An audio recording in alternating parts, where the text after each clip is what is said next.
2014 was also a sad occasion for the Sisters of St. Joseph, who had to sell their mother house to raise much-needed retirement funds. It also meant moving their administrative offices to a new location. Terry Hegarty reports. This is the occasion of the blessing, not of this building, but of its new use, its new occupants, and the new ministry that happens here. The Sisters of St. Joseph, a community of 227 women religious that have been serving in the Diocese of Springfield for more than 130 years, continue to tighten their budget due to severe monetary concerns. Most recently, they sold their Mount Marie headquarters and relocated their administrative offices to the rectory of the former Our Lady of Hope Parish in Springfield.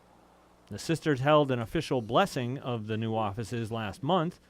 Nearly 2 years ago, the sisters announced that the congregation was facing a severe financial crisis. We've shared with the public our financial circumstances in the Sisters of St. Joseph and our need to act so as to be able to care for all our sisters and continue our mission. And in order to do that, after really extensive analysis of our finances, we found that the only steps that would really get us close to achieving those ends would be sale of our Mount Marie property and the move of our retired sisters to shared facilities with other religious congregations. Sister Maxine expressed gratitude to the bishop and the diocese for allowing them to utilize this space rent-free.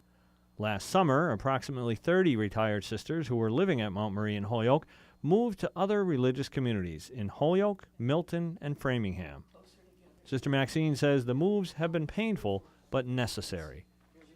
The sale of the Mount Marie property in Holyoke to Trico Partners Incorporated was completed December 2nd. The 52-acre campus includes the Mount Marie Health Care Center, the congregation's mother house, and 2 HUD-supported senior residences. Sister Maxine says that the sisters are pleased that the principals of Trico and their affiliates are people of faith and that they are respectful of the faith of the sisters.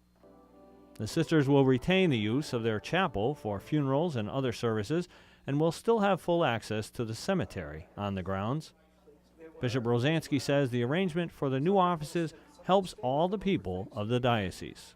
Of course, it's very important for us and for the sisters that they maintain their ties with Springfield, and this is really one of the ways in which they concretely, in moving in here, show both their roots and their continued commitment to the city of Springfield and to the Diocese of Springfield. A dramatically different economic and vocations climate existed for much of the time that the sisters served in the diocese, allowing the sisters to thrive.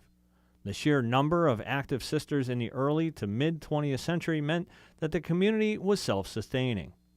But the sisters were paid very little for their dedicated service. By the 1990s, the combination of a decline in vocations and a vastly different financial atmosphere made that model of religious life unsustainable. Sister Maxine says that the support that the sisters have received in response to their needs has been outstanding. But it really has been an experience of God's blessing at every single step along our path. We have been met with generosity. Everywhere we've turned, I think of it as before the request has left my mouth fully, I have received a yes in response. Sister Maxine says that similar changes are happening in religious communities all across the country, but she assures people that the Sisters of St. Joseph will continue to minister to the people of Western Massachusetts.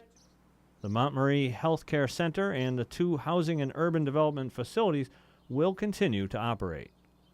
Aside from the sisters who are working in the administrative offices, there are Sisters of St. Joseph all across the diocese and beyond, working in a variety of ministries. And by shoring up their financial footing, they plan to continue their work for years to come.